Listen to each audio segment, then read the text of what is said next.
We're gonna shift over into football because today on Twitter has been a wild day as it relates to football recruiting. And we're actually gonna start with something that I know that you talked about as well, but I just want to get your thoughts on it. Ryan Williams, made the comments about Diego Pavia. I know you talked about it. I talked about it as well. What are your kind of overall thoughts on, do you think it was a smart idea to even bring it up? Or B, do you think that it's, this is almost the downside of the Saban's philosophy of, when we saw Quinn Williams, go to say something and then immediately backtrack it. Yeah. What are your thoughts on that? My first thought is I'm not Ryan Williams, and he's a lot more confident than I am, and has a lot more skills than I am. So skills and talent than I ever had. But backing up into my own perspective, I think, okay, but Ryan, you probably need to slow your roll a little bit. But who am I to tell him that? I think that the only concern that I have is, Vanderbilt last year had a perfect game plan, but Alabama also didn't play very well and allowed Vanderbilt to latch on to belief, latch on to, okay, we are doing this thing as the game went on.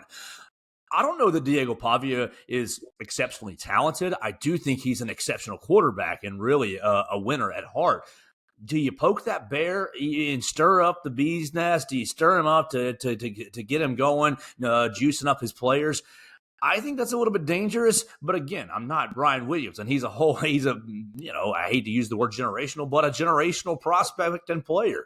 So he's operating on a different plane than really most football players are, I believe. And so he's got a little more leeway. I think he was kind of asked and baited into that comment, and I don't really see him as the type to shy away when he is asked about something. My own perspective is I wish he would just maybe put his head down and say, "Well, we'll do our best." This, that, and the other, because Diego Pavia, I think, is the type to chew on some bulletin board material for 7-8 months and see what they can do when they come to Tuscaloosa. Now, the talent disparity is still there between Alabama and Vanderbilt. So if Alabama is actually playing their A game and, not getting pushed around to the line of scrimmage, then not having pick sixes or fumbles as you're trying to go in to tie the game, then really you should be okay in that game. I'm just a little leery of poking the Diego Pavia bear. And I agree with that. And I think the big thing that you just mentioned is, getting pushed around on defense. Because I think, I point to that Vanderbilt game as the game that changed our defense last season, right? I think it's easy to do that, right? When you look at the Vanderbilt game, like some people will say, oh, Alabama lost games after that with Tennessee and Oklahoma.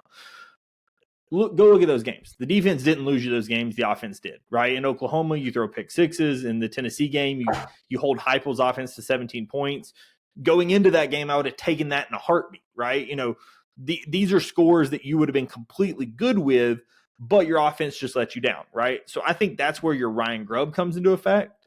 But I think the big thing is your defense, right? I think that the defense is in a place that Alabama, is this going to be one of the better defenses Alabama has had in the last couple of years, in my opinion. I know Pro Football Focus put out a thing saying that Bray Hubbard and Keon Sabb may be the best safeties pairing in the sport. There's another one that had Alabama's secondary as top 5 in the country. What are your kind of general thoughts on, like, where is this defense? I know I talked about it as, the returning production numbers. Alabama's like about 70% returning production. You only are missing a few starters, and every guy who's going to play has played substantial minutes. I think it may come down to Kai Hill Green, how good a, centering force he is from Colorado. But what do you think in general about Alabama's defense this year?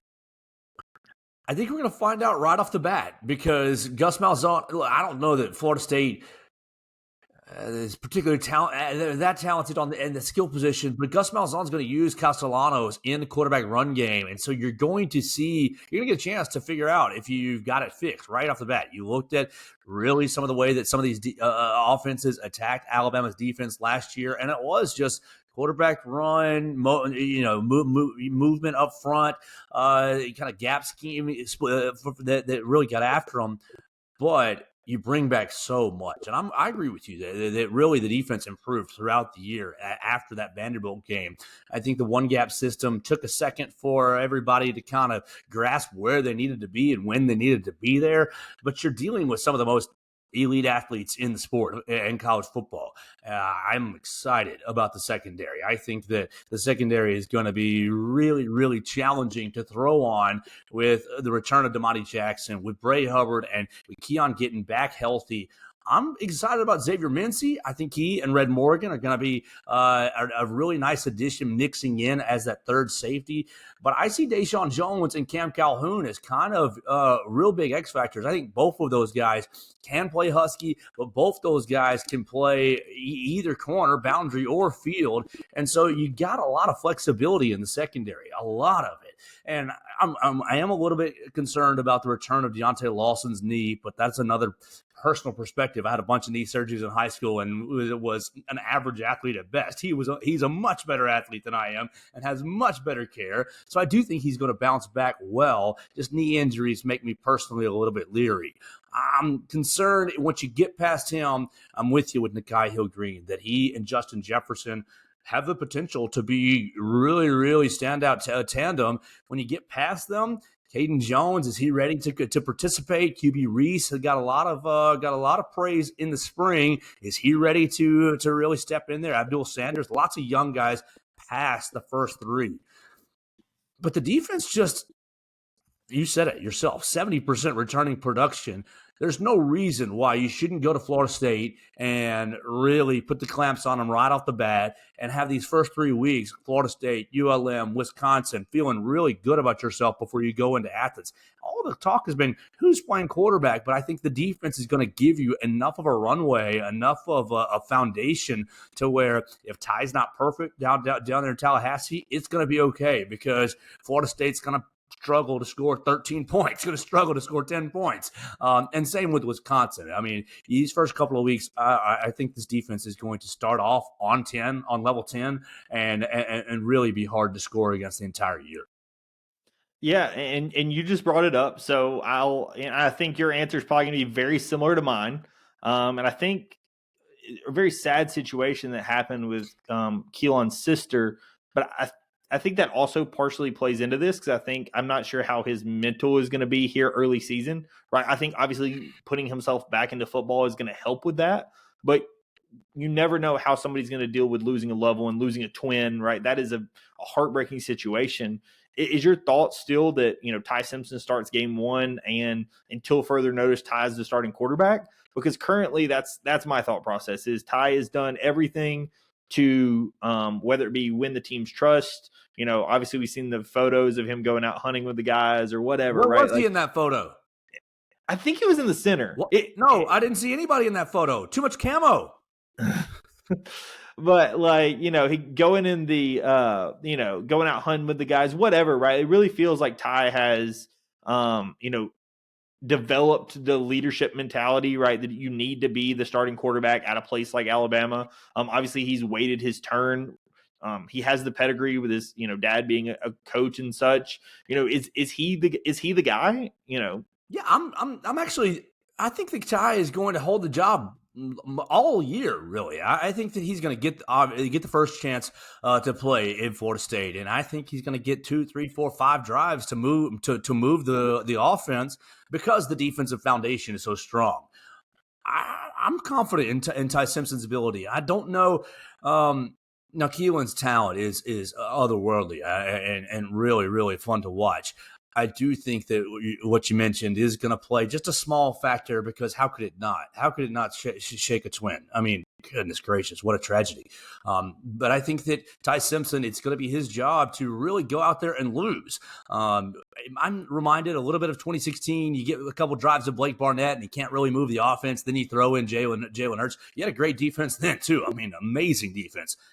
I'm not sure if the hook is going to be that quick because I think that the leadership ability and the investment, the equity that Ty Simpson has is probably a lot more equity than Blake Barnett had in 2016. So I think his leash is going to be a little bit longer. And then if you can get out of Florida State, well, he's definitely going to stay right there in control for ULM. It's really going to come down to what happens in Athens. If he is able to keep the offense on track, don't turn the football over, just try to do your best Mac Jones impersonation. And really, I think he's going to be more talented and more dynamic than Mac Jones was. So I do think that he's operating at a higher level. I'm confident in Ty Simpson. Is he going to be the best quarterback in the SEC? No, I don't think he's even probably going to be the top 3 quarterbacks in the SEC. But he's going to be good enough. The wide receiver room is just disgustingly rich with talent. And so you're just going to have to find the open guy. The old A.J. McCarron line that Nick Saban would give him, don't go broke taking a profit. And I think Ty Simpson knows that and will just embody that throughout the season.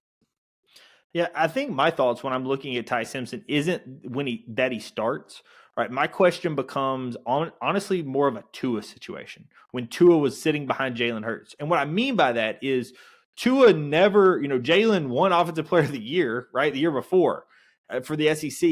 And, full disclosure, I had class with Jalen. He's a guy that I respect very well. I was in class actually with Jalen and Blake Barnett the season when all that went down.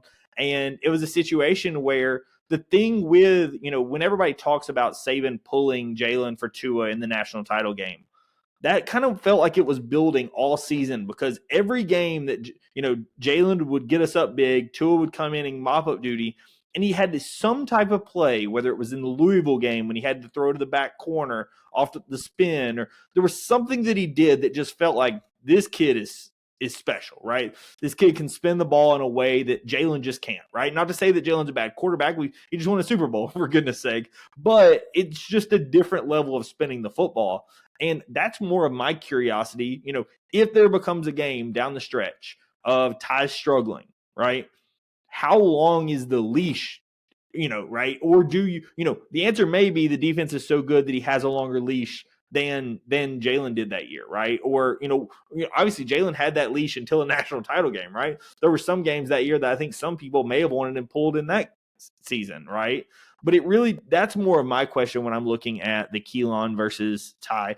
I agree with you. I think Ty is the answer, and I think Ty is going to be very good enough to be that guy. But the question becomes, when you have that elite talent sitting behind him, does the allure of, hey, I have this other guy, does it matter? Or, Ryan Grubb comes in and he can make Ty be the guy and you don't even have to worry about that, right? This may be a complete moot point. Well, I think that you got to look back a little bit closer to the Jalen Tua stuff and recognize that while Jalen was super dangerous with his legs, he was essentially a one to 2 read quarterback. And it was is Calvin Ridley breaking open? Okay, no, I might gonna pull it down and see what I can do. The offense started to get boxed in a bit throughout that year. And I think the defensive coordinator started to catch up. What we need to do with Calvin Ridley on the outside and how we need to hem Jalen Hurts in the pocket. And these factors, I think, forced you to go to Ty Simpson, to a Tagovailoa. The questions about Ty Simpson. With Ty going forward, I'm not sure that he's limited in that fashion in the passing game. Obviously, his legs are not Jalen Hurts' legs, and not Jalen Miller, but his legs are adequate enough. I think that in the passing game, he's going to be able to go from 1 to 2 to check down, 1 to 2 to 3 to 4 to 5, and work through his progressions so the offense isn't boxed in enough. Now, is he careful enough with the football? Is he not throwing it into danger? Those are different questions. But I think that his skill sets will enable him or lead him to a place where he can be a viable option the entire year. And I think the other answer is, not to say that obviously you're talking about the situations. The receiving room that came in with Tua was different than the receiving room that Jalen had, right? Massive. Because if you remember, the swap at halftime was not just the quarterback. Mm-hmm. It was also the receiving room, right? Devontae Smith, as a freshman, caught that pass because he came in with the backup with Tua, right? So that's also the situation. And I think that's also the thing. Ty will be having Ryan Williams and will be having these guys to throw to. So I think the receiving room, like you mentioned earlier, is going to be good enough that, Ty isn't going to have to be a hero with his arm. Just like you said, find the open guy, don't go broke, finding the open man. Yeah, I'm so excited about this receiving room. Ryan gets all the love, really, and he should. But Jeremy Bernard and Isaiah Horton are just as talented, really, as college receivers. I think that Isaiah Horton's addition to the room is the proverbial straw, really, that opens everything up, because you can't just sit on Ryan. You can't just double him up and just say, okay, we'll take our chances with you throwing to Jeremy Bernard. That third factor is really going to make things really challenging on secondaries. And so you get that, and then maybe mix in a little Cole Adams, Latia Brooks, and you're going to be cooking with a lot of gas. Absolutely. I 100% agree with that. All right, so we're going to finish up with some news, and I want to see if I can get kind of your thoughts on the recruiting. Obviously, anybody that follows Twitter recently, and just for a heads up, we're recording this on June the 12th on Thursday at approximately 5:20. So the news we say right now may or may not be old by the time you listen to this. So just, be forewarned, because I know obviously in recruiting and in sports, this news moves very, very quickly. But Alabama, there were some posts, about how, and we'll go with like the 247, for anybody that followed like the 247 versus the on-3 numbers, there was a post of a screenshot of Alabama at like 50 something in the recruiting rankings. Obviously, everybody was like, yeah, that's just BS. Don't worry about it. Obviously, then Alabama has their massive recruiting weekend this last weekend, and the tides seem to be turning. And Cedric Morgan, starts posting. It looks like we've got some guys. Hayes Fawcett, that does a lot of the breaking commitments over on the football side. He says that Alabama is probably getting 3 guys. There's a ton of 5-stars that were in this most recent recruiting weekend. Is there anything that you're hearing of, hey, these guys are almost semi-imminent, and Alabama's made some leeway as it relates to some others maybe that people need to be aware of? Yeah, I think that the first part of your discussion is just so funny how it happens every year. I mean, every single under Saban, and now obviously with the new staff, there is a little bit more room for a question mark. But every single year, it's late May, it's early June. Alabama's not doing good. What in the world is it over? Give it to early August, and you're gonna be feeling just fine. I think these Hayes Fawcett is teasing three commitments that are coming very soon for Alabama. I think you're going to see Jair Edwards. I think you're going to see Brian Williams Jr. and Kamari Brooks all in the next 46, 72, somewhere in the next 3 or 4 or 5 days. And golly, you just put on. Today I put in Jair Edwards' tape, and I was like, oh, I love this kid. And then I put in Kamari Brooks' tape, and I said, I love this kid even more. You've got 2 defenders in those 2 guys that look like college athletes already, and they look like perfect fits for the Kane Womack system. With Jair Edwards, he's going to be a safety that can play in the box, that can play in all your nickel packages, and really probably just walk right into challenging for a Husky role. Obviously, you got to learn some stuff, but physically, he looks the absolute part. And his instincts, at least in his highlight tapes, look like he knows what's going on at pretty much every play defensively. This Kamari Brooks fella out of Georgia, edge rusher, looks like a mini Quay Russaw playing Wolf. And so I'm really, really excited to see what they're doing. And then Brian Williams Jr., big-bodied wide receiver, 3-star prospect, out of Florida. I think that you need to stop worrying about some of these, some of the recruiting evaluations, and I think maybe you're going to see, once you see some of these freshmen on the field this year, and then you see who ends up in this class. I think Alabama fans are going to be really, really happy with what Courtney Morgan is doing and Kalen DeBoer. I'm just impressed that they were able to walk right in and pick it right up where Coach Saban left off. Now, obviously, their eye is a little bit different, looking for just a few things differently, but the talent, I think, is going to be just as high as any time in Coach Saban's tenure. Yeah, and some of the guys you're mentioning and some of the other guys that, for people unaware, these are not the only guys that Alabama has on the hook, so to speak. There's plenty. There's a huge recruit. Yeah, I mean, there's, whether you're talking, and you're going to have to help. Darian Morgan, Xavier Griffin are both out there, but they've already got dates set for their commitment. Xavier Crowell, that's just about guaranteed to be in Alabama, right? There's there's 4 or 5 5-star guys, and if I remember back, Alabama's best 5-star recruiting class, I want to say was 6 under Saban, 6 or 7 5-stars.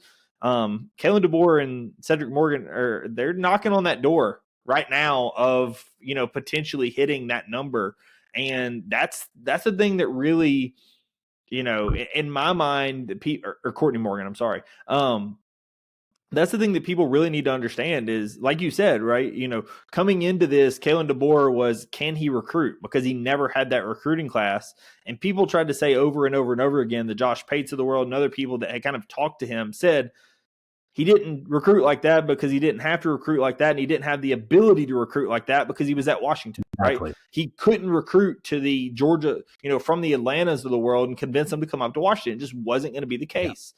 Yeah. And you're seeing that take place right now, right? Alabama's in the recruiting battles with all the top dogs that you would expect them to be in with. They're winning some of them, they're losing some of them. That's how recruiting works. Don't expect to win all of them.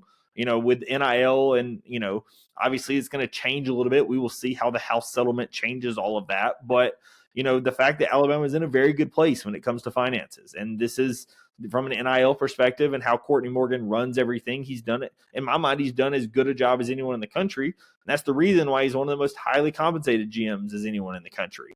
I think the big thing that people just need to understand is, as you mentioned, slow down. It's the same thing when people were freaking out with basketball, right? The basketball roster, a month ago or 2 months ago, let's say, looks much different than it looks today. And people were freaking out like, oh my gosh, this guy's gone. This guy's gone. Football is the same way, right? Recruiting is what that looks like on May the 1st is much different than what it's going to look like on August 31st. Those are two very different things. I think that's what people just need to be aware of. Because if, as a fan, obviously we want that instant gratification. We want our team to already be at the top so you can talk smack to everybody else. But does it matter, right? We're seeing guys decommit, and it happens every year.